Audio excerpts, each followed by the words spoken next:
Hello guys, তো একটা অসুবিধার জন্য অনেক দিন হয়ে গেল ভিডিও ছাড়তে পারিনি, কিন্তু আশা করি এরপর থেকে আমি ভিডিও আপলোড করব।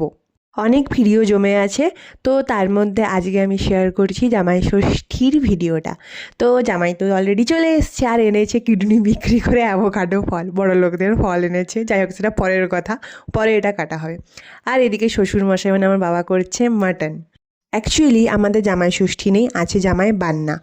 আর আজকের এই আয়োজনটা পুরোটাই ছিল বাবার উদ্যোগে। তো রান্না বান্না সব কিছু হওয়ার পর জামাইকে জোর করে বসিয়ে, মানে জোর করে না, জামাইয়ের মনে অনেক ফুর্তি হচ্ছিল খাওয়ার জন্য, তো বসিয়ে দেওয়া হয়েছে। তো ছিল ইলিশ মাছ, মাটন, আম, ফল, মিষ্টি, দই।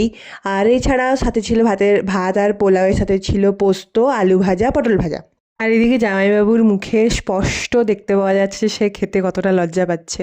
আমি হলে তো লজ্জা না করে খেয়ে নিতাম। What ever, jokes apart. তো আমি খেয়েছিলাম একটু ভাত, আলু ভাজা, বাদবাকি পোলাওটা পুরোপুরি মাটনের সাথে খেয়ে নিয়েছিলাম। ভাত খেতে আমার এমনিও ভালো লাগে না।